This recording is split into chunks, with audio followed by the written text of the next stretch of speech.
Yɛmmoakɔ abadeba Nkone TV so. Nkone TV news dɛdɛw so na wasogo a wotie. Kame yɛ sɛ Ghanafoɔ sesan wɔn nsa no ɛkɔfa NDC ɛsan bɛbɛdi akonnwa afempem 2024 abato ɛkɔɔ so a wodi mu nkonim no. Nyame anim nokure de biribi a ɛkɔ so tɔɔten de ma Ghanafoɔ. Ne titiriw ne mpuntuo. Ɛnam sɛ His Excellency John Dramani Mahama ani abere sɛ kwan biara so Ghana yɛka akyi wɔ mpuntuo mu. Yɛwɔ mfie nwɔtwe bi a yɛatwa gu kwa a yɛnhu mpuntuo ho mfasoɔ biara no. Ɛyɛ ade ɔbɛhyehyɛ nneɛma ma biribi akɔ so tɔɔten na de ama Ghanafoɔ na ɛnam so ama ɔmanfoɔ no mpuntuo atumi abɛn wɔ mu nti no. Asoafoɔ a wɔyi wɔn nyinaa nso ani abere sɛ obia bɛyɛ na fam deɛ sɛ de ya bibia bɛkɔ yie na afei nso krampo no yɛnya efi anasa nkekawa bi wɔ ɔmo amamu a ɔmo de baeɛ no. Ɛno ɛnam so ama aban no de hyehyɛ bi aba yɛfrɛ no Government Accountability Series a ɛno no asoafoɔ biara kɔgyina hɔ nom a deɛ wobayɛ wabɛyɛ deɛ wɔbɛtoyɛ ɛne wɔbɛbɔ ho ama Ghanafoɔ ahu na afei yɛhu wɔ ne suade hu na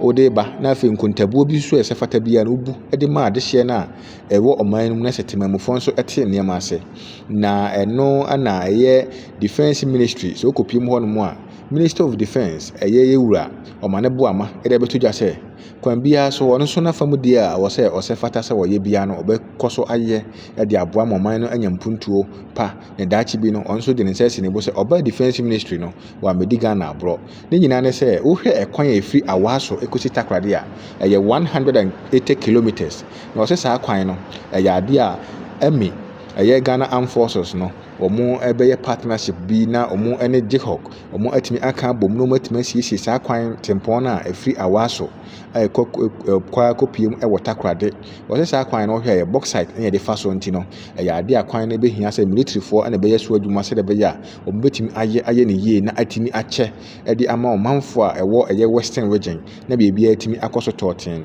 Ɛno akyi no wɔama no anso ho a wɔsan akyire mu sɛ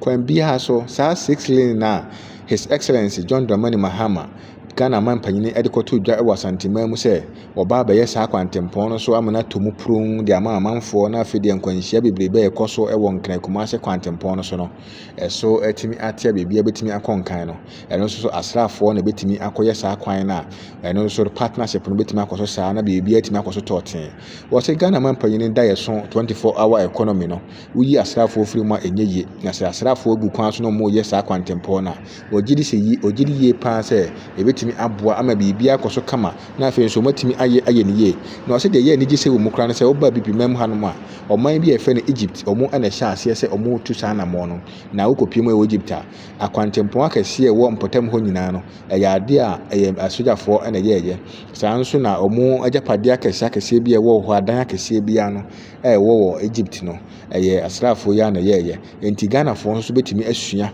ɛfiri sɛ wiase no wohu ade pa a na wo nso wafa na wasua na ayɛkɔ nkan de ama wo na wo nso de ato baabi yie. Ɛno nti no wɔgyina ɛyɛ asraafoɔ nam ato nkra de ama Ghanafoɔ sɛ yɛnka yɛakoma ɛnto yɛyam. Ne titiriw ɛne ɛyɛ Awaa so ɛkɔ Takoradi 180 kilometer road no ɛyɛ ade ɔmo bɛtumi ayɛ na afei nso kora mpo no kwantempɔn a ɛfiri nkran ɛbɛpiem ɛwɔ Kumasi a ɔbampanyini pɛ sɛ ɔyɛ ha mmiɛnsa na biribiara da mu kama ɛde ma ɛyɛ akwantufoɔ no. Ɛno nso na asraafoɔ bɛtumi ayɛ ho adwuma ama biribiara atumi akɔ so na ne titiriw ne sɛ ɔbɛyɛ adwuma no bi anadwo ɛne anapa sɛdeɛ ɛbɛyɛ a 24-hour economy no ɛbɛtumi awora ne ɛwɔ kwantempɔn no so sɛdeɛ ɛbɛyɛ biribiara bɛtumi atoto din na atumi awie pɛyɛ. Na wei nyinaa wɔde to dwa wɔ mmɛko a na ɛyɛ Government Accountability Series no wɔde ne nsɛm ɛto dwa na ɔpanyini de nsɛm nyinaa egu hɔ de ma nsɛntwerɛfoɔ. A new era in Ghana's development,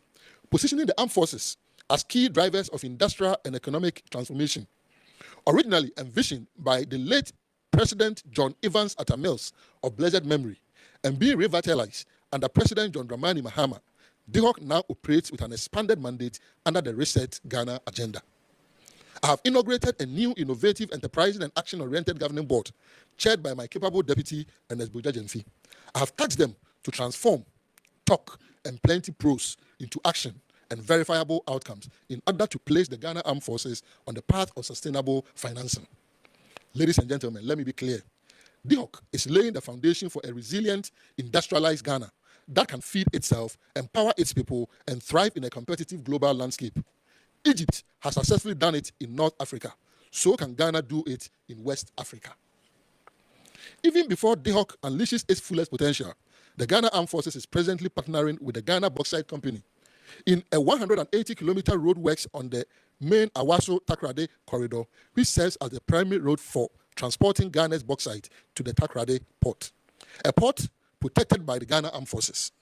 The 180-kilometer stretch is deteriorating due to bauxite haulage. When work commences, this road works will once again demonstrate the military's engineering expertise and long-standing commitment to supporting national development.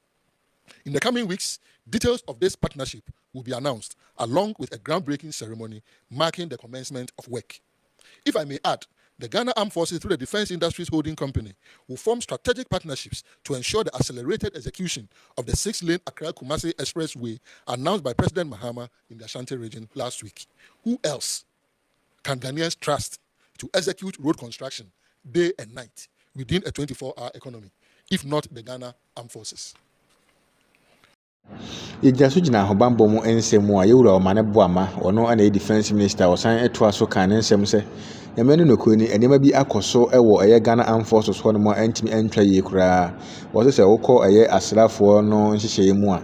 afi etwa mu 2024 no ɛyɛ ade a atuo ne akondie bi efiri ɛyɛ asrafoɔ no mu ɛkɔ kodi ɛyɛ national security for hɔ no mu a antimi amfa kwampa so koraa sɛ antimi antwa yie koraa ɛwɔ kwan a ɛfa so a efiri ɛyɛ Ghana Armed Forces for ensem ema ne koduru ɛyɛ national security for ensem no na ɛnyɛ kwampa so efisɛ national security for no ɛnyɛ wo mu ana ɛyɛ saa nneɛma no nke ɛwɔ sɛ ɔmu ɛna kita na emom no ɛyɛ asrafoɔ na mekyerɛ sogyafoɔ no wɔ mu ana ɛwɔ sɛ ɔmu hɛ so na ɔmu kita ma biribiara ɛkɔ nkan na ɛyɛ dan ɛna kodi national security for ensem enti mpanyinfoɔ ɛde nneɛma gu akwan mu a ɔmu ɛyɛ ntotoyɛ no hyehyɛ ahwehwɛ saa nsɛm no mu ɛho ne pomasi brɛ na afei nso kurampo no afi a ɛyɛ yiba bɛsi mu ɛkɔ bia no nneɛma betumi ato dua afei saa nneɛma no wɔ hyɛ bɔ sɛ ɛnya de bi betumi asi biom sɛ yɛbɛde asogyafoɔ nneɛma ɛbɔ akɔma ɛyɛ national security for sɛ ɔmu ɛna ɛnkita na ɛba ne saa ne sɛ ɛntwa yie ɛnya de a timi aboa ma nneɛma timi atoto yie enti na so yɛ no bɛhwɛ na saa nneɛma no matimi asi ɛho kwan sɛ de bɛyɛ a biribi foforɔ bia ɛntimi ɛmfiri akyire ɛnsi na ɛmfa ɔhaw anaasɛ ɔyɛ ne bia ɛma na ɛhɔ no sei na yɛwura ɔmane boama wɔno ana yɛ defense minister wɔde ne nsɛm no ɛto dwa akyire mu ma nkyɛntwerɛfoɔ a na ahyia wɔ hɔ nom no ɔmo nso so ɛnya bi ɛteyɛ. Safeguarding national security. It is with confidence and pride that I state that to a very large extent, Ghana is safe, stable, peaceful, and ready to experience a golden age under the reset agenda of His Excellency John Dramani Mahama. We have kept our nation safe and stable, notwithstanding the irregular transfer of thousands of rounds of military ammunition in 2024 from the Ghana Armed Forces to the National Security Outfit. Ammunitions which have since not been accounted for. Let me touch on missing ammunitions. I must say that, yes, it is not every detail that I can provide at this stage. But the fact that it's taking this long to capture it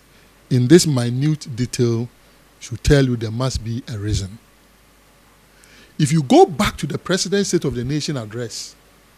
2025, he hinted at it. This is the next phase. But the reality is that to date, those ammunitions have not been accounted for. How the Ghana Armed Forces could transfer ammunitions to national security that doesn't have a fighting force in 2024 is a question that will definitely have to be answered. The Ghana Armed Forces has passed it on to the National Security Secretariat for the National Security Secretariat to investigate it, since they were the recipients of the ammunitions. But what we are doing is, under our watch, under our watchful eyes, any such incidents will not be dealt with like the way it was handled in the past. So whilst we have encircled this and handed it over to national security for national security to handle, whatever will fall within our domain from January onwards, trust that we will deal with it the way the military knows best.